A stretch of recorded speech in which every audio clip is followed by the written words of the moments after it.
This is the King Country Rural Roundabout, brought to you in association with the Ruapehu Rural Support Trust. Phone 0800 787 254. And The Trunk, 88 FM, homegrown right here in Taumarunui. And it's my pleasure to welcome Lyndall Stone to the King Country Rural Roundabout. Lyndall is the Wanganui Ruapehu Rural Support Trust Coordinator. Welcome along and tell me a little bit about your role. So basically, my role is as a coordinator, as in the title. And the Ruapehu Wanganui Rural Support Trust is set up to help rural people and their families get back on their feet during challenging and difficult times. And that can be things like adverse events, climatic adverse events, personal issues, and that's relationships, etc., or even financial crisis. And as such, we have a group of facilitators. Now, these facilitators come from a wide range of backgrounds and the rural area, and they can cover off things like social support, financial support, and just be a willing ear to listen. So they'll go out and if somebody rings in through our 0800 number, and I'll just mention that just so everybody knows what it is, that's 0800 787 254. If a rural community person or a farmer struggling with any of these sorts of issues, financial, climatic, personal, they can ring that 0800 number. They get me on the phone, I have a chat to them about what the issue is, and then I organise the right facilitator to go out to match the issue that the person is dealing with. And these facilitators, they do come from rural backgrounds, they have a wide range of skills, and they can help facilitate financial assistance, work and income support, farm management consultancy. They can talk to the banks for farmers, they can sort of mediate between whoever the farmer is having the issue with and the farmer, and just lend a listening ear, really, to whatever the issue is and provide that support. I've got to ask the question, and I know that it seems to me to be a bit prevalent at the moment all around the country, and I'm not singling out any areas or any particular, farm or farmer or whatever the case may be, but I understand depression is becoming a bit of an issue. Yes, it is. I don't know whether it's becoming an issue or whether it's actually been an issue for quite a long time. Yeah. And it's in all communities. It's not just the rural community. It's right across New Zealand where we seem to be seeing an increase in the rates of depression. And sometimes it's very, very hard for these people to reach out for support. And that's what we're all about, is providing that support and making sure that they have access to the right people. So it's really making sure that anyone that is struggling in this space gets the right support that they need and gets access to the services. And I have to say the service, the Rural Support Trust service and the facilitators, and with every issue they deal with, is completely confidential. So the people reaching out to us for that support can feel secure in the knowledge that it is a confidential service. And I think that's something to reiterate. That is it is confidential, totally confidential. Not even you know who they are at times. Correct? No, that's correct. Yep, and that's a good thing, because what it does do, I feel, is allow somebody to actually, you're there, you're a shoulder, and you can assess the situation, and then you can get them to the right person for that specific problem, be it the bank, be it whatever it might be. I know the drought is something that's, really got a lot of people a little bit worried at the moment, I think. And there's often all sorts of assistance available in these sorts of situations, and part of the role of the Rural Support Trust is to build those networks with those services that can provide assistance and do provide assistance to our rural people. So part of my role is also to build up those networks, and that's the networks with the banks, with the mental health services, anybody, farm consultancy, anyone really who can come in and assist in a rural situation with whatever issue the client's dealing with, then I'll have the networks. I'll build up those networks, and we as an organisation build up those networks and know where to go to get that assistance. And sometimes it's as simple as being able to provide them with the link to the service that they need. That may be all it takes, is just giving them a link.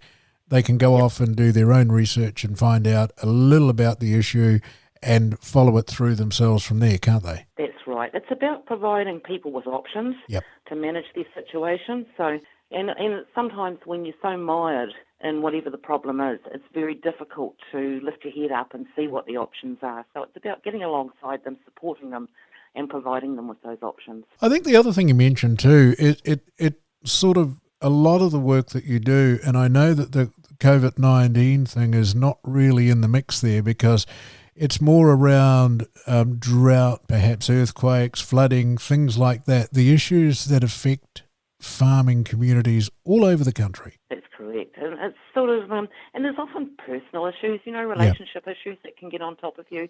So, the range of issues that we deal with and can support people with is quite broad. And I think that's a good thing, is that the service is there and it's a simple phone call. You've got that 0800 number which is in place, and it doesn't matter where the person might be. Pick the phone up and ring that 0800 number, which is again? It's 0800 787 254. That's it, 0800 787 254. And as we said earlier, that is confidential, and people need to be assured of that, don't they, that it is confidential. It may be an issue around kids. It can be anything, can't it? It can be anything at all.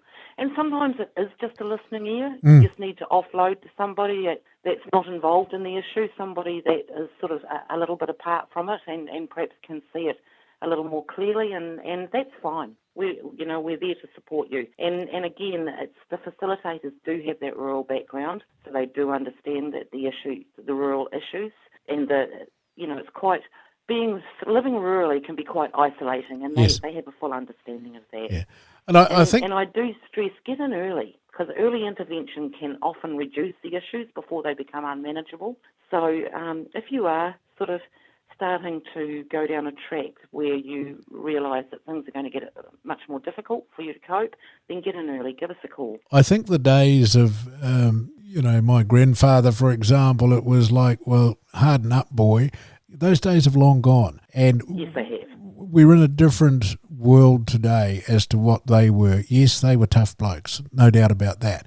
And when they came back from that Great War, everything just carried on. And sadly, I think that for quite a long time, things never kind of evolved and everything pretty much stayed where it was. We were in that little vacuum, but we've got out of that now, haven't we? The world has changed. Yeah. The world's changed considerably for our farming families, or just for New Zealand as a whole. And I think if we look back, and using that as an example, there were probably a number of those men that came back and worked really hard on the farm that could have done with some support, that probably stoically carried on, but under huge amounts of pressure and stress. And we do hear instances of back then where things fell apart for some of those people quite quickly, and they had no support. So I find that incredibly sad.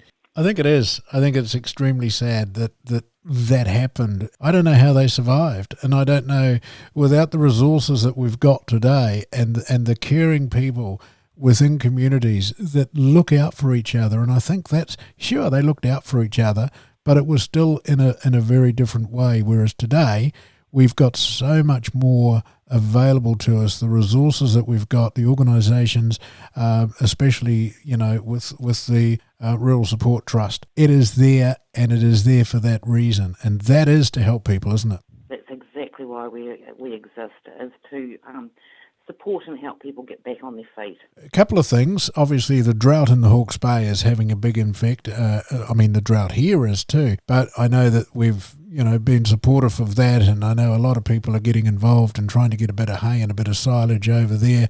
Are you seeing anything sort of coming forward where it's impacting on us here? I think we've probably come through the drought, although, it did get very dry here in the Ruapehu region. Yep.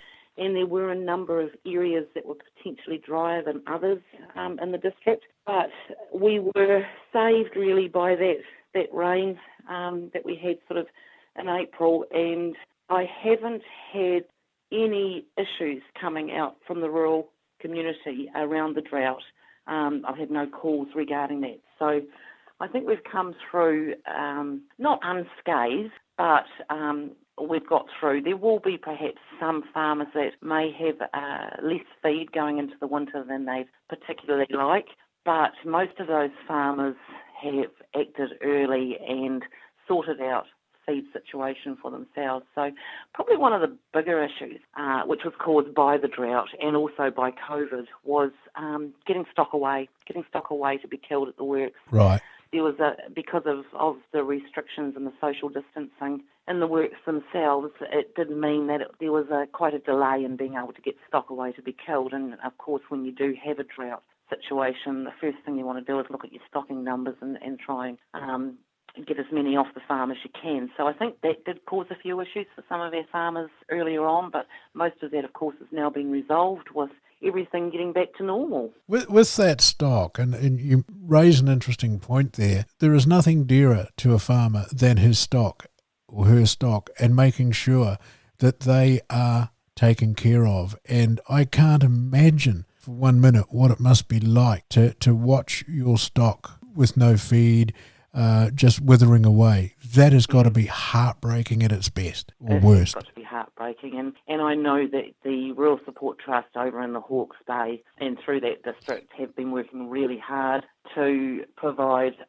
some support for the farmers, which has been quite difficult under the restrictions with COVID. But now that we are coming out the other end of that, they are putting on events and making sure that farmers have the ability to come and have a chat with their neighbours, sometimes just, having a small group get together and being able to talk amongst yourselves and realise that you're not the only one struggling with this problem, that others are also struggling with it, can help considerably, just understanding that you're not on your own. Now that's an interesting thing too, because I know that talking over the past month or so, the local farm or rural days, the field days, the local farm days where people get together and have a chat, they haven't been happening. Are they coming back?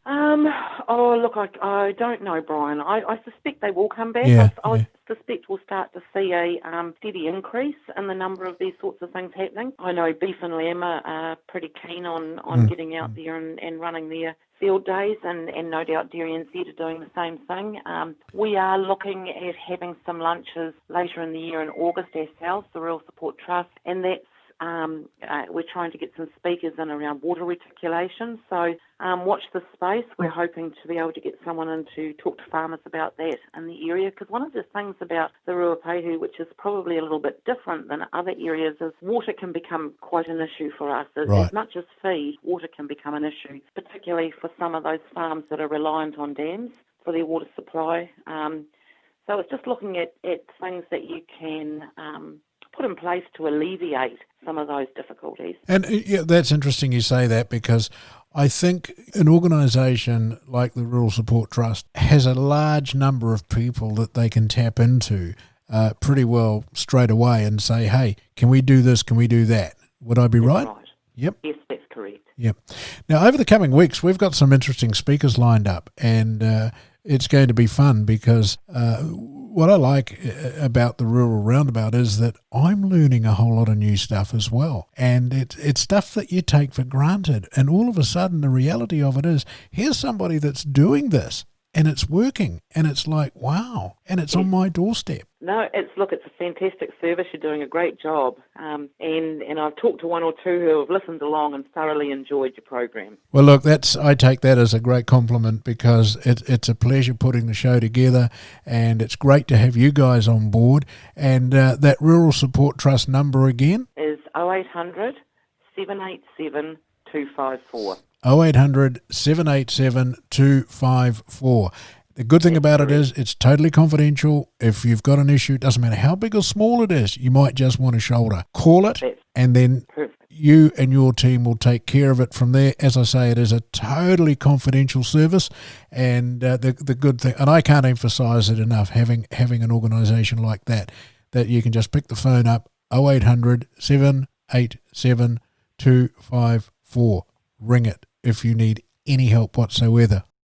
You're listening to the King Country Rural Roundabout in association with the Ruapehu Rural Support Trust. Phone 0800 787 254 on the trunk, 88 FM, homegrown right here in Taumarunui. And it's my pleasure to welcome Stephen Wheeler to the King Country Rural Roundabout. Stephen and wife Trudy run their own farm, and you're also a bit of an agricultural contractor there, Stephen. Yes, good morning, Brian. Yes, we are. Tell me a little about that. All started when we finished up farming with my parents down Kaireiki about 5 years ago. Mm-hmm. And I did have a conveyor already on the farm, and so I thought that would be something that I could go out and do, as well as a bit of casual mustering and other bits and pieces. And as the years progressed, more conveyor work took on, and also started with more dagging, and I bought into a sheep dipping business as well. The conveyor does what, Stephen? The conveyor is a handy tool for doing multiple jobs such as drenching, capsuling, 5-in-1, vaccinating for classidial diseases, and air tagging. You know, sometimes, especially pre-lamb, we could have 5 people on the conveyor, and multiple jobs in one pass, and with speed and efficiency. Right, and I imagine that it's a portable piece of equipment that you can move it around from property to property. Yes. So we work on an hourly rate, and the work that you can get done, especially if we're just drenching the likes of pre-tup there, I think me and the guy that works with me, we did 1,900 ewes in an hour 35 back in March. Not every farm's like that. It's just the way that the sheep decide that they want to play ball that particular day, and the setup. That's a lot of sheep. That's right. Actually works against me, seeing I'm on an hourly rate. Oh, well, I guess that you get that on the big jobs. Now, that's right. Tell me something. I know that you sold the farm down the Kaireiki, and I know that Neville, your dad, he and I are great old mates, and we go back, in the Lions and whatnot. And he was a pretty innovative sort of a guy, wasn't he? He was. Down there, we were down there for 15 years. Yep. Before that, Dad was with his father for 60 years at the family farm at Periaka. But Dad was always tinkering with sheep flow in the yards there. If something didn't work, a gate or a rail was added or removed, and even with fencing there, with mustering, in later years his dogs weren't that flash, so he'd fix that by changing a fence line, and next thing you know, everything's working all right. So he was a real stockman. He wasn't a dog man, he was a stockman. And he real tinkerer. He had an eye for detail. Yeah, I think you've summed it up. He was a stockman because he took pride in his stock, both, the beef and the sheep, and they were just his baby, weren't they? That's right. Yeah. And I think most farmers would agree with what's the number one priority on your farm is having the best stock that you can. But yeah, that for Dad, that was a real pride, and he showed me quite a lot. Even when I moved out here to Ofongo, he was really good at coming and swinging gates around the yards, and even the likes of if I was away working and I had shearing, he would supervise the shearing and take the stock away, and even load a truck or all that sort of stuff. It's just invaluable. You just can't ask anyone to do that sort of stuff. Yeah. And when they retired into town, he didn't stop there, did he? No. I've got 2 little grazing blocks in town, so he took 2 dogs to town with him, and he had got himself a little cage trailer, so he had the dog box on the front of the cage trailer, and he'd have his quad, and he'd go up and ship my stock for me. I just had cattle in town, and he'd be back maybe in half an hour, but that was him. He was still farming, and even when he come out here, he'd come out till maybe lunchtime and says, "Oh, I'm sick of this," and go home. Well, that's retirement at its best, isn't it? He did what he wanted to do, and he did it when he wanted to do it, and then when he'd had enough, that's it. He'd pack up and take off. That's right. Yeah. Now, and it worked well for me too. Absolutely. Now, your block out at Ofongo, you've got what are you running out there? So I've got about 124 hectares out here, and this year and last year I've been running ewe hoggets. I found a couple of years ago that the ewes I wasn't keeping replacements. So I was finding ewes a bit expensive to get into. So I've tried that, but just the way the seasons have gone, and it's just a bit hard. I think I'm best to get back into ewes. So stick to my knitting, and I'm just going to try and trade my way back into a bit of that in the next little while. I also, the first couple of years here, was rearing bull calves and selling them as yearlings onwards. This last year I ran out of time because of my off-farm work seemed to be stretching further and further into spring there. Normally it used to be end of August, it used to stop, but I didn't stop till maybe the start of October, and by that stage she's a bit late to get towards Christmas with feeding calves, so I bought in calves, and it's been quite good for me and Trudy. We have at least one time of the year where it's not overly busy. So and I've got so basically sheep and bulls, and I do have the odd steers, but I guess it's a bit of trial and error too, because I understand that you got caught out holding on. What was it this year? You got caught out holding on to some lambs for a bit too long, and you ended up getting less for them than if you had sold them a couple of months earlier. That's right. We've had some pretty good summers in recent times, and I got a little bit cocky, loaded up before Christmas with store lambs, and then it got dry, and it's not until recently that I've unloaded them. They've just had to go, and they just the same money or slightly less, 4 or 5 months later. Yeah. Now, I understand. Farmers talk about the high prices that they get for the stock, but they don't sort of really talk about the mistakes that they've made too much, do they? No. I suppose it's a bit of a pride thing. For me, I can be quite open about it, but as long as I don't do it again, learn from it. I'll come out the other side as a better farmer. And it's basically she's still all a big gamble with are the prices going to hold up? Is the rain going to keep coming? And it's pretty volatile. Well, absolutely, and I think the drought at the moment. We've seen the drought, and we know what it can do. And I guess that there's always a lesson learned there, isn't there? That's right. Dad used to talk about even the 80s when it was farming was quite difficult. He says, a lot of you young fellas haven't experienced what it's like to have no money. And he said, those that couldn't handle it fell by the wayside, and those that did come out better for it. Drought and financials, we've had some hard times. We've had some good times too. So I think the lessons here. Well, what I'm sort of driving to is the fact that a young person that's getting onto a property that may be a parent's property, or they've bought some acres and whatnot, and they want to go out there and crack it, and especially after the whole lockdown business, more and more people are looking at the land as their future. Well, I hope so. I definitely hope so, because there hasn't been too much pushing people towards it. It was sort of been, I don't know, with all the talk about environmental and how we're this and how we're that. It's the farming hasn't been portrayed as a good industry, but I have a smile on my face with the COVID lockdown and how the pollution seems to have disappeared when people weren't allowed to be out driving their cars. Yeah, quite interesting, isn't it? Because it certainly has changed. I think the old Mother Earth is saying, whoa, time to stop and take check. We're wrecking the planet. Okay, COVID's not a good thing, but I think a lot of people have woken up and realised, hang on a minute, the pollution has kind of gone. And I'm sure that you're seeing that, in and around the farm and driving in and out. You must be noticing a big difference. Oh, I suppose so. The one good thing about post-COVID is the rain has returned as well. So that was one big thing I did notice. The rain has returned.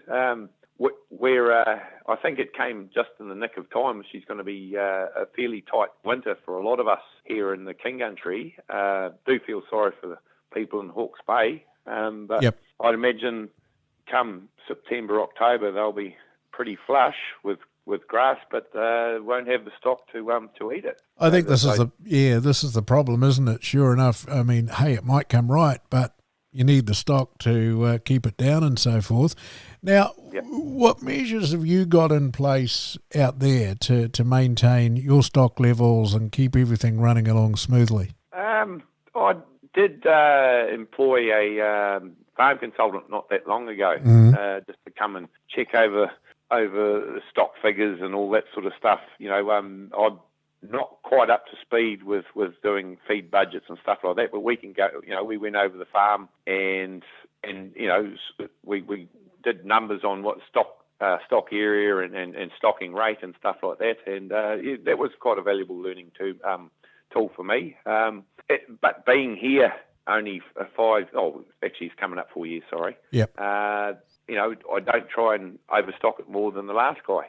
The people that have been there forever, if they could have a high stocking rate, they would. So what makes you think that you could? So I've actually back just a little bit from what he had, and I'm quite happy with where I'm at as well. Yeah. See, you touched on a good point there by bringing in a farm consultant. You're relying on the information that he's going to give you or she's going to give you because it's your livelihood, it's your future, isn't it? That's right. Knowledge is power. Yeah. Yep. But the other thought of that too is using the OI as well. Saying you might set stock animals in a shady paddock for lambing, and you get to docking and they don't look as good as stock on a sunny sided paddock there, and you say, I'll run a few less, and all that sort of stuff. So it's actually recording numbers for that sort of stuff too. Yeah, that's something that's inherited, isn't it? Because I know Neville had a good eye, and he knew what was right and what wasn't quite so right, and he worked it accordingly because it's what he did, wasn't it? That's right. Yes. When we were down Kaitiiki, we did look at a couple of other properties to buy down there. Dad struggled with, especially one of them.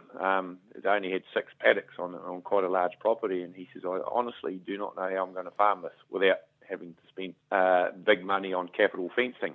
And that did have him stumped. But he wasn't one for buying properties for capital gain. He said, these properties need to be able to pay for themselves. And so looking at that, we probably missed out on a few over the years, but that's the way it rolls. And once again, it is a big gamble on what's going to go and what doesn't go.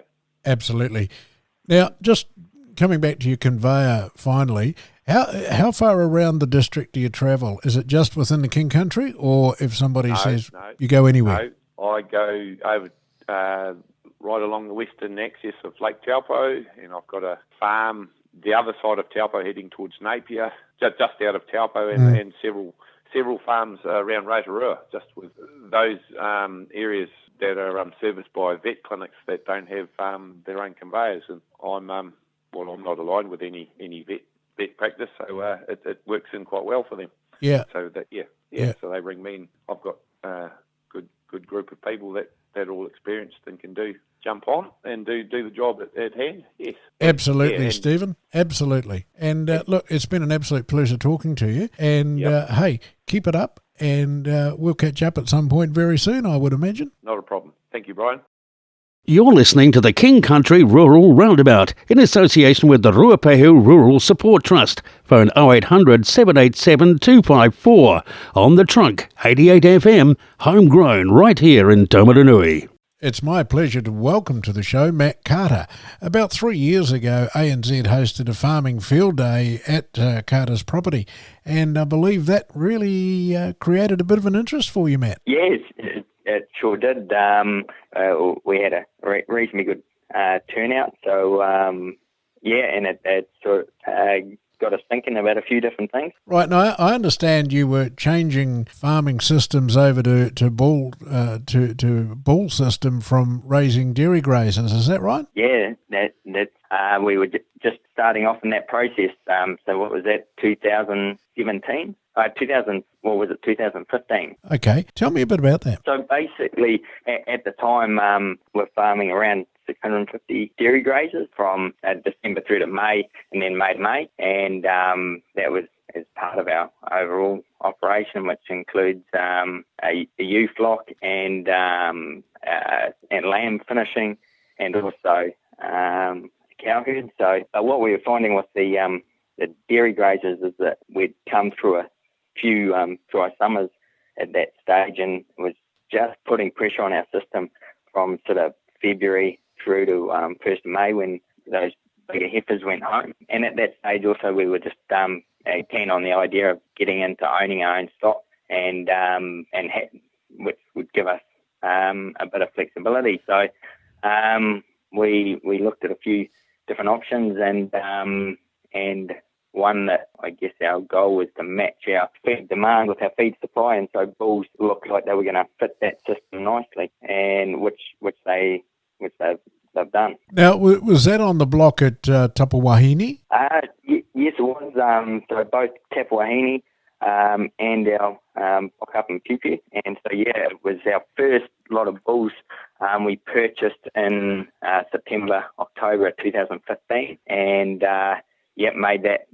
So there was a period where we had both bull calves on and dairy grazers, Right. but that following winter, 2016, was our first winter in the bulls. So your parents have moved away, and they're now sort of on a block at Pupu, and you're now running the main property, aren't you? Yeah, that's right. So basically, my wife and I, we previously we were living and working in Western Australia, and so we came back home in 2013, and shortly after purchased the Tapawahine property in partnership with my brother and his wife.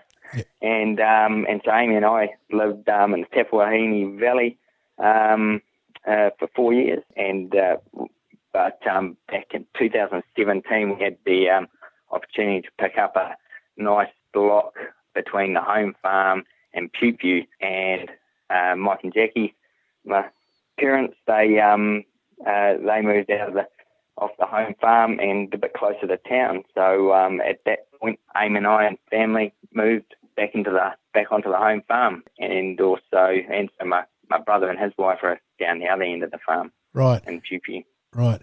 Well, in WA, were you farming or were you in another industry? No, both Amy and I studied at Otago University. We both studied, I studied geology, and she did both physical education and geology. So we moved to Perth, and we were working, I guess, over the 7 or 8 years that we were there. We worked all over WA. I was mostly in working with groundwater, so drilling bores for water supply for big horticultural projects, and town supplies, and quite a lot of mining, watering, dewatering. Right. So with that water process that you went through, have you implemented any of that knowledge onto your farm out there? Probably not so much water side. Certainly the geology side gives you a real good, just an interest and an understanding of your soils and your rock types and different land classes. My dad, Mike, he's certainly the water supply expert, Yep. and so yeah, he's over his he's coming up 50 years farming, and so over his time he's implemented several different water supplies around the farm, and actually most recently one of his projects has been working with Robinson Water Services and installing a solar system to run one of our existing, it was a diesel pump, but it's now we've got solar panels, and so yeah, no more diesel there. So how difficult was it to put it into play? Was it pretty straightforward, or was it a bit of nutting out and going through a process to get it up and running? It just happened that our existing system of basically pumping from an area out of a pond up to a couple of tanks on a high point, and then gravity feeding from there, it meant that all it was really required was a location for the panels, Right. a different system of collecting the water, and basically putting a submersible pump into that. I know Robinson's has done several of them so far, so they looked at it, and it was a reasonably straightforward process. There's an old saying that every farm gate is a business, and obviously your dad's grasped that and he's taken that on board, and as you say, there's quite a number of people now that are using that system, aren't there? Yeah, that's right. And certainly for us, it's one less that the diesel pump would have to start daily. Yep. And obviously filling it up and then servicing it, and the engines don't last forever. So hopefully this system's going to, look after us well into the future. And not only that, it's the costs involved around that, because you've got to get your diesel, you've got to have a tank and so forth and do all of that. And I mean, at the end of the day, it's not too cheap, is it? But I know you've now got a manager on the Tapawahine farm, and I also know that your folks were involved in fencing off and the riparian planting.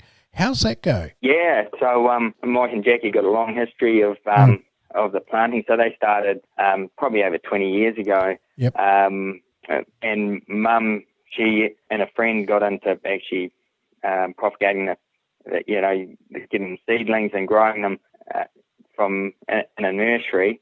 And they went through a stage of they were growing their own plants, and then they'd use a combination of woofers or other help to get them in the ground. So we've got about 12 kilometres of river running through the farm up here at Pupu, and so it's a process they've started a long time ago, and working with Environment Waikato, and we're still this year we've got another couple of kilometres of fencing, which is fencing off sensitive areas. And unfortunately, Mum's retired from the nursery business, so we're going to have to go and source a plant somewhere else. But it's an ongoing process. Just for the uninitiated, explain what a woofer is. I don't even know what the actual Well, we'll say it's... I think its work is on organic farms or something, but they...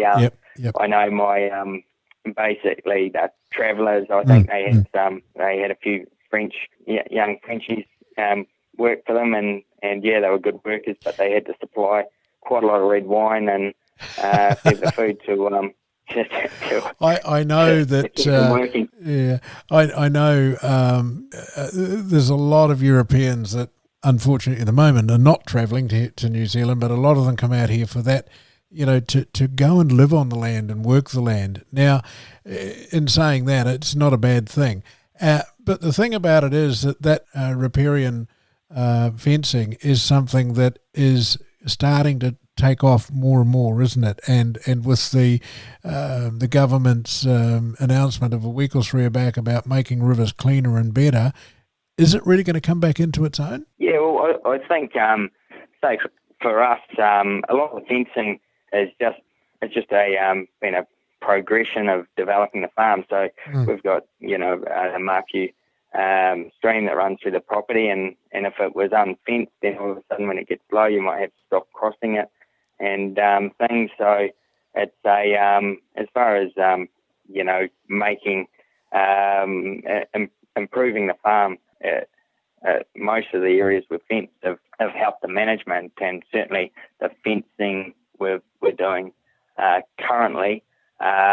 We've got, say, 20 hectare paddocks with a bit of a creek in the middle, and so we're fencing both sides of that area and ending up with a couple of 9 hectare paddocks. So as our subdivision improves, then so does our production. So it's sort of we're using it to make the management and improve our production, as well as looking after the waterways. Matt, that's fantastic, and I know it's all going to move forward.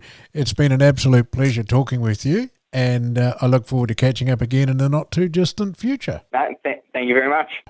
You're listening to the King Country Rural Roundabout in association with the Ruapehu Rural Support Trust. Phone 0800 787 254 on the trunk 88 FM, homegrown right here in Taumarunui. And it's my pleasure to welcome Weston Curtin to the Rural Roundabout. And Weston, you are on the Horizons District Council, and the elected member for Ruapehu. What's taking place at the moment? Brian, it's been a pretty active sort of few weeks and months talking about not only COVID-19, there was a big issue there with emergency management, and the Ruapehu was affected by that. Yep. We had places throughout the region operating, helping out those in need, and we also have been in the background, Brian, dealing with the rating issue and how we can help people with difficulties paying rates. We're certainly tried to set the scene for rate increases in the future, and we're under pressure, I guess, the start of the year, because we're looking at a 5.95% increase in rates. That, in light of the COVID-19, it was unlikely that was going to fly. So what the councillors did was worked hard to try and reduce the amount of revenue that we need to run the business, and it eventuated that they could only get it down to, when I say only, they got it down to 1% average. Now, just confirming exactly what that means for the Ruapehu, Brian, it means that throughout the region, it's a 1% increase in rates. But however, this year in particular for the Ruapehu, it actually means a decrease of around 7%. Okay. Now that sounds extraordinary, but the valuation cycle has meant in favour of the Ruapehu that they are basically reaping the benefit of a revaluation throughout the region, and it means that this year, and it's only this year, that they'll have a decrease in their rates. So just to give you an example of how that affects both the urban and rural areas. Yep. For a typical, say, a Taupo Road property in your location, you'll probably get a $20 decrease in your rates from last year. In the rural area, a little bit different. You've got capital values, for example, that might be in somewhere between $500,000 and $1 million, or even $10 million. So if you put that in proportion, it's more likely to be, a couple of $1,000 in some cases. And I guess that what that reflects is the attitude that the council has had towards the COVID-19, the inability of some people being able to pay the rates this year because of their, stressed out through the COVID-19 time. And it also means that we've tightened our belts. But what it doesn't mean is that we've cut services. And that's important, that the farming community particularly will reap the benefit of the programs that we set in place for the beginning of the year. That hasn't altered. And We're talking about significant projects like the possum control, the land management control, a lot of the erosion issues, poles and the like.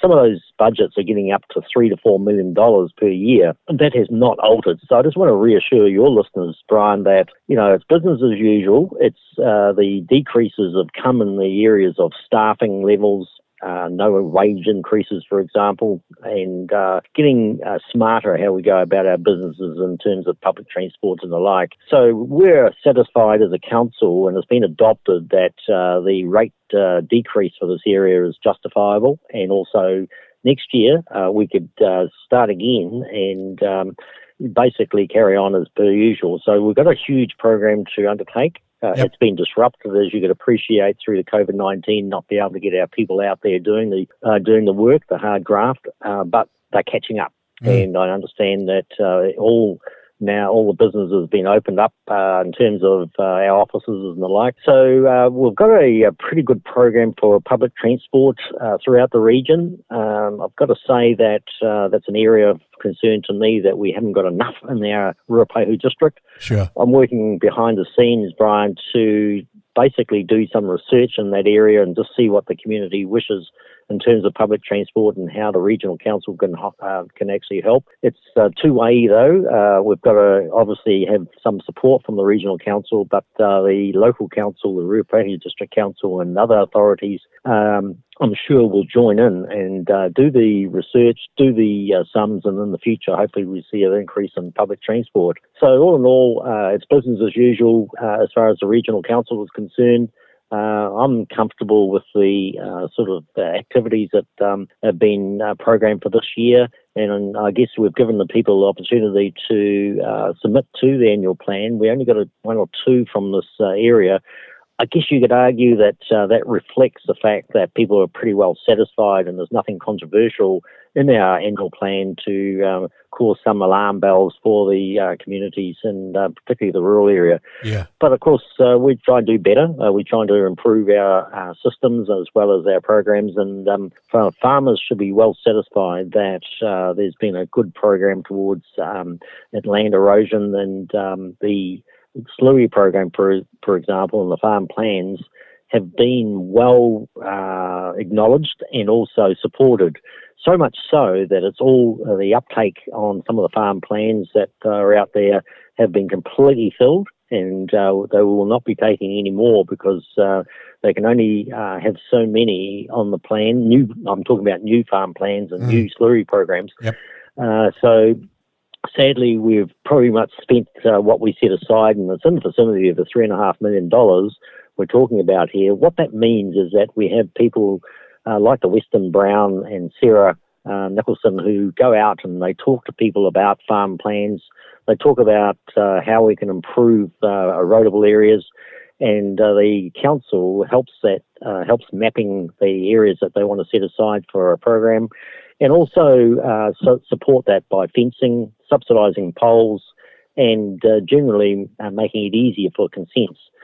So it's called a slurry program, or the One Plan program, and over the years it's created a lot of interest, and we have something like 700 or between 700 and 800 farmers who enjoy, I guess, that program. So we've got a long way to go to address all our issues around farming, but we're getting there. And what's happening now too, of course, is the government are handing down a whole lot of things like the Clean Streams Accord and the likes of, trying to keep clean rivers and the like. That's happening. It's early days yet, and I know that Federated Farmers and other bodies have actually had an input into the revised plan for that. The regional council will have something to say about that and put it out for submission so that the farmers can have a fair consultation about that new initiative or that new government legislation, and I guess it's watch that space. Excellent. Now, if somebody wants to get in touch with you, what's the best way to contact you, Weston? Well, certainly through the Horizons Regional Council. Yep. They will direct any issue to me directly, but I'm more than happy to receive calls from anyone at 0274 94497 or westerncurtin@hotmail.com. So either way, they can contact me, and I am dealing with a whole lot of issues at the moment, river management and the like. And I go each week to Palmerston, so I'm able to talk to the staff and management about issues. And being there for 2 days, it gives me an opportunity to talk to the right people. Being over 3 hours away, Brian, it's difficult for farmers and other people to connect with the management. And I guess I'm the sort of, I can actually spearhead some conclusion, some of the problems. And, I do get them from time to time, but people are free to either talk to me direct, and I'm more than happy to go out on site, if not go to the, say, Ruapehu District Council office, and we can meet there and have a discussion, and kindly give me the opportunity for a room there. So all in all, people can contact me one way or other, and we can do our best to resolve any issue they may have. Oh, that's fantastic. Now, brilliant stuff. What we'll do, we'll stay in touch, and I'm sure we'll touch base again in the not too distant future, and we'll update everybody on progress and so forth as time goes on. Thank you very much, Brian. Thanks for the opportunity. That was the King Country Rural Roundabout, brought to you by the Ruapehu Rural Support Trust. Phone 0800 787 254. Be listening same time next week for another edition of the King Country Rural Roundabout in association with the Ruapehu Rural Support Trust. Phone 0800 787 254 on the Trunk 88 FM. Homegrown, right here in Taumarunui.